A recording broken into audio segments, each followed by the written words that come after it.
Hi everyone, it's Dr. Ramani. Welcome back to this YouTube channel where we take on everything you ever wanted to know about narcissism, narcissistic abuse, and toxic relationships in general. My hope is that this knowledge is power and you can use it to understand, to help figure out the puzzle of this, or to really start healing. Speaking of healing, always a reminder to take this content and really pop it out and focus on healing. We're starting a new monthly program. If you want to check out the details on that to really focus on healing going into this year, go ahead and hit that link in the video notes. And if you are new to this channel, please join us on this YouTube channel that takes on everything else in addition to healing, and subscribe. So again, thanks for being here. But I'm going to put a question to you because this is an interesting one that actually somebody had asked me in passing, and then I really started thinking about it. And the question was, why does it feel like narcissistic people live longer than the rest of us? I thought, well, that's an interesting question because I don't know if it's true, but it definitely feels true. So let's break this down.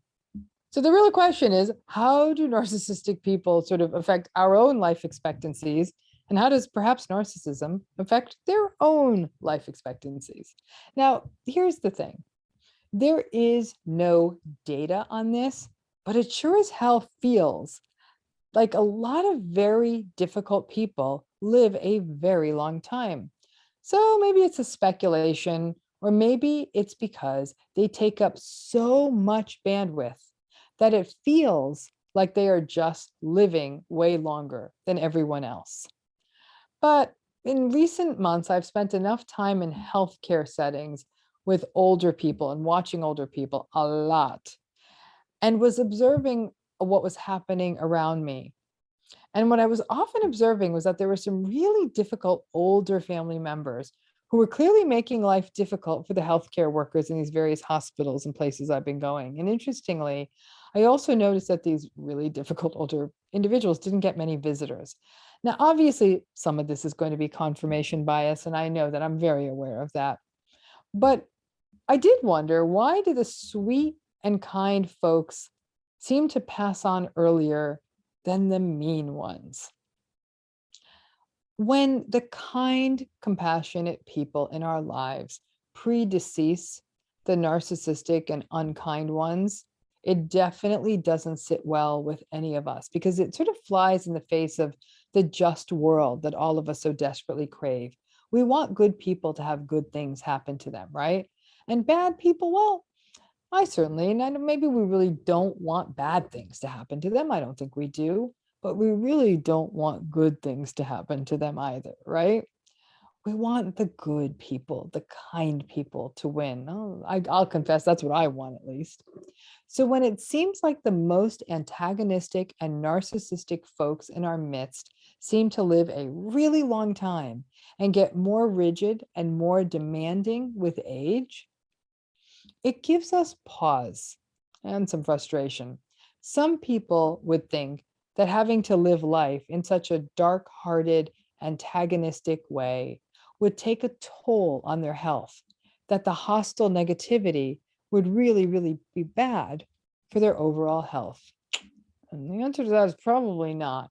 And I have a theory on all of this about what may be protecting the health of the narcissistic people and allow them to outlive us, or at least get into older age with what feel like fewer health problems than the rest of us.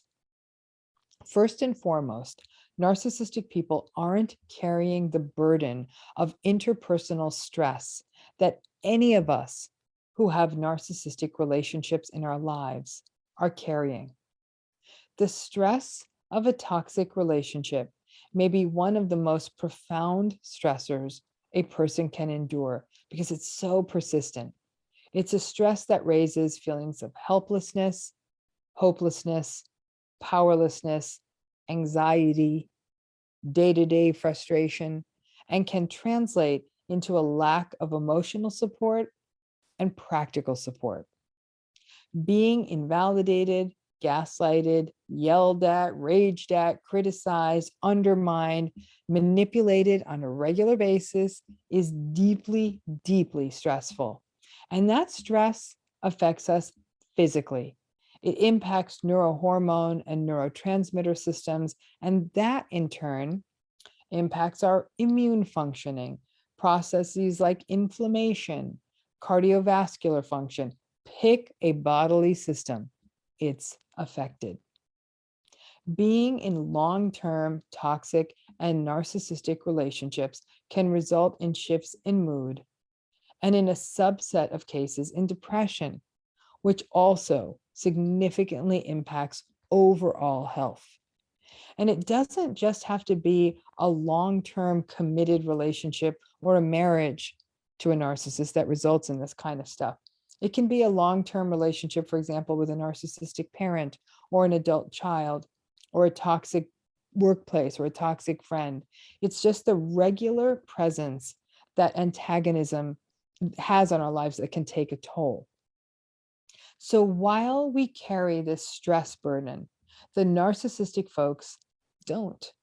They have the luxury of adult tantrums, where they get to release their petulance and their anger and their disappointment, their frustration, their entitlement, or whatever negative emotion that they're experiencing at the world anytime they want. So they get the release. The people around them not only have to experience their tantrums, but also the other people don't have a similar outlet. Most of us carry all of our stress, or we hunt out appropriate ways to release when we can. Many of us are actually running around in circles trying to appease, reassure, and please the narcissistic people around us, often because we don't want to deal with their rage or are afraid of it. And as a result, the narcissistic folks often get to live in a bubble-wrapped world where they are protected from stuff and stress and disappointment, because it's easier for the people around them to deal with it, the stuff, than to deal with the stuff of life, than to deal with the narcissist. And our lives then get more and more stressful because we're taking it all on. And the narcissistic folks' lives get less and less stressful, though because of their tendency towards victimization that characterizes all narcissistic people, they are still convinced that they are experiencing far worse stress than anybody else. But between them being protected from real life by all of us and getting to let their negative emotions out whenever they want, they also don't have to expend bandwidth on empathy. Now, I would argue that for a healthy person, empathy comes naturally. We just feel it, and it's a good thing. But there's an opportunity cost to empathy. To feel and to be empathic does mean that we at times connect to another person's pain. And that means that we carry a heaviness in us out of that worry or concern for that friend or a loved one, for example, who may be suffering. Or if we have to make a decision that may negatively impact someone, it takes a toll. Or we feel like, for example, we can't be there or help someone out around us, or someone we care about is struggling. It hurts us to feel like this. And that impacts our bandwidth. We may be distracted if we're not able to be there for people we care about, or if those people are in pain. And that can impact us in so many ways. Ultimately, the empathy equation is clear. It's good for us and it's good for other people, but it does also weigh on us. And that over time, depending on our situation, can be another toll on our health. Then, while not all narcissistic folks take good care of themselves, for example, it is not uncommon for narcissistic people who cannot cope to do things like turn to drugs or alcohol. Many do. Or at least they will put their self-care and their health ahead of anything or anyone else. That's their egocentricity. So even as the narcissists make time for their workouts or whatever dietary approach that they have, and their health issues or their own personal doctor's appointments and their medications and all the things they need to do for their health, they remain blissfully unaware of anything that other people are going through, and in fact, often feel quite inconvenienced by the health issues of the people around them.